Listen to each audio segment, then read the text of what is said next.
வணக்கம். முந்தைய தலைமுறை போன்று இன்றைய தலைமுறை, அதாவது 2K கிட்ஸ் எனப்படும் இந்த தலைமுறையிடம் இருக்காது, நடக்கக்கூடாது என நான் மனதார விரும்புகிறேன். அது என்னவென்றால், எனக்கு தெரிந்த நான் படித்த புத்தகங்களிலிருந்து கற்றுக்கொண்டதை உங்களுக்கு இந்த பதிவின் மூலம் கடத்துகிறேன். ஒரு குழந்தையாக பூமியில் பிறக்கும் பொழுது அவரின் கண்கள் மட்டுமே படம் பிடித்து மூளை செல்களுக்கு அனுப்பப்படுகின்றன மைக்ரோ செகண்டுகளில். அதனால்தான் நாம் பல்லை காட்டினால் அவர்களும் வாயை விரித்து சிரிக்கிறார்கள்.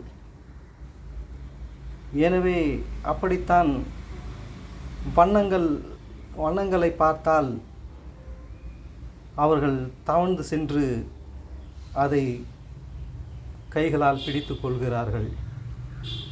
அப்படித்தான் நாய், பூனை போன்ற விலங்குகளையும் அவர்கள் தொடுகிறார்கள். ஏனெனில் அவர்களுக்கு தெரியாது விலங்குகள் நம்மை துன்புறுத்தும் என்று. இதுதான் இயற்கையின் நீதி. அவர்களுக்கு பெற்றோர்களாகிய நாம் தான் அனைத்தும் கற்றுக் கொடுக்கிறோம். இதை படித்தால் இப்படி வாழ்க்கை மாறும், இதை செய்தால் இது இப்படி இருக்கும் என்றும்,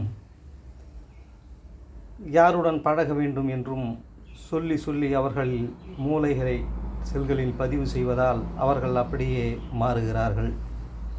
அதனால் எனது தாழ்மையான வேண்டுகோள், தாம் பெற்ற ஆண் பிள்ளைகளிடம் சொல்லி வளருங்கள். பெண் பிள்ளைகளை மதிக்கச் சொல்லி கற்றுக் கொடுங்கள். பெண் என்பவள் தனக்கு சகோதரியாகவோ இல்லை தனக்கு தெரிந்தவளாகவோ இருந்தால் அவர்களிடம் கனிவோடு பேசச் சொல்லுங்கள். அப்பொழுது நீங்கள் சொல்லும் அந்த வார்த்தைகளில்தான் அவர்களது வாழ்க்கை மாறும். வளர்ந்த பின்னும் அதே பழக்கமாகி அவர்கள் மனம் முடித்தும் திருமணமானது பின் துணைவியையும் அப்படியே நடத்துவார்கள்.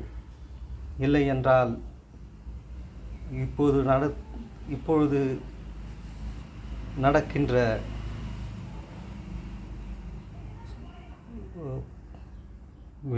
விவாகரத்துகள் போலவே கோர்ட்படிகளிலும் நாடிக்கொண்டு வாழ்க்கையை கெடுத்துக் கொள்வார்கள். புரிந்து செயல்படுவீர்கள் என்று என் மனதார நம்புகிறேன்.